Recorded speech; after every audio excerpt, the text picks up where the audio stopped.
National equipment identity register NEIR বাস্তবায়নের জেরে গত কয়েক মাস ধরে উত্তপ্ত দেশের মোবাইল বাজার।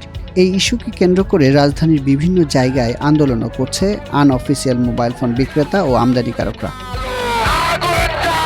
এই আন্দোলনের ফলে NEIR বাস্তবায়ন প্রক্রিয়া ডিসেম্বর থেকে পিছিয়ে 1 জানুয়ারি নির্ধারণ করে সরকার। NEIR বাস্তবায়নের পক্ষে সরকার নানা চুক্তি তুলে ধরলেও এর তীব্র বিরোধিতা করে আসছেন আনঅফিসিয়াল মোবাইল ফোন বিক্রেতারা।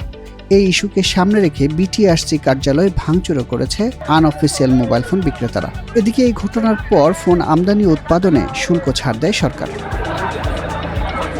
6 জানুয়ারি এই বিষয়ে সাংবাদিক সম্মেলন করে Bangladesh mobile phone industry owners association MIOB। সেখানে NEIR এর পক্ষে যুক্তি তুলে ধরেন তারা। যে কোনো বৈষম্য না, কোনো অন্যায় না, এটা হলো যে ন্যায়ের প্রতিষ্ঠা করা এবং বাংলাদেশ মার্কেটে একটা স্ট্রাকচার চ্যানেল দেওয়া, যেটা পৃথিবীর মধ্যে একক একটা দৃষ্টান্ত বহন করছে যে অবৈধভাবে বাংলাদেশে বিজনেস করা যায়। আমরা এই জিনিসটাকে প্রতিষ্ঠা করতে চাই। NEIR দিয়ে BTRCর কাছে কোনো ট্র্যাকিং সিস্টেম নাই এবং এই সিস্টেমে কোনো ট্র্যাকিং সিস্টেম নাই যেটাকে আপনি ইভেন লোকেশনও ট্র্যাক করতে পারবে, এরকম কোনো কিছু নাই। মোবাইল ফোনের অ্যাপস ওপেন করলে ক্যাসিনো পপ আপ করছে। অনেক ইয়াং জেনারেশনের ছেলে এইসব ক্যাসিনোতে আসক্ত। অনেক জায়গায় আমরা দেখছি আমাদের যে MFS যেগুলো আছে, যে বিকাশ নগদ, সেগুলোর অ্যাকাউন্ট হ্যাক হচ্ছে, আমাদের চ্যাট এবং হোয়াটসঅ্যাপ এগুলো হ্যাক হচ্ছে।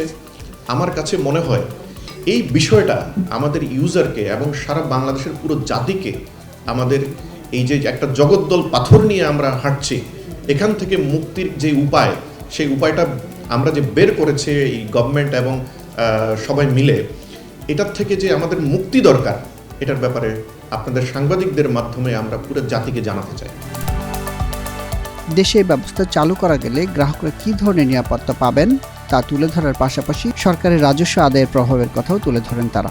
এই যে আমরা বিভিন্ন সময়ে তাদের দেখছি ইন্টেনশনালি তারা মাঠে আসছে, তারা বিভিন্ন সময় রাস্তা ব্লক করছে, তারা বিভিন্ন সময় ফলস ইনফরমেশনগুলো দিচ্ছে। আমরা এটাকে জাস্টিফাই করার অনেক সময় চেষ্টা করছি না।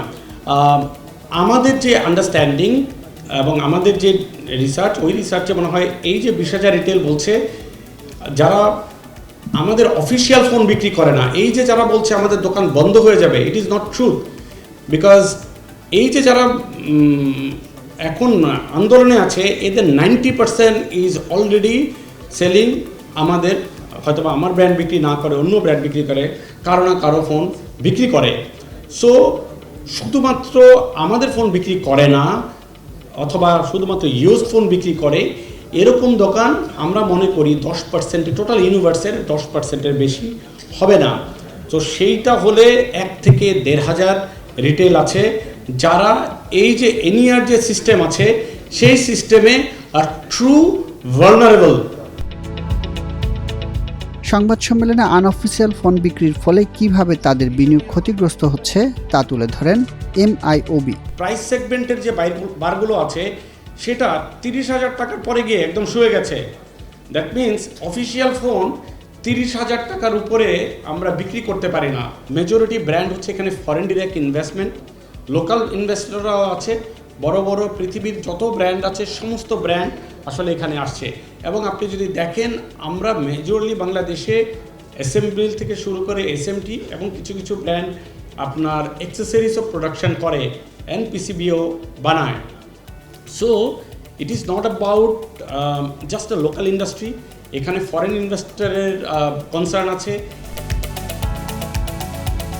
এ সময় অ্যাসোসিয়েশনের পক্ষ থেকে যৌক্তিক মূল্যে স্মার্টফোন বিক্রির প্রতিশ্রুতিও দেন তারা।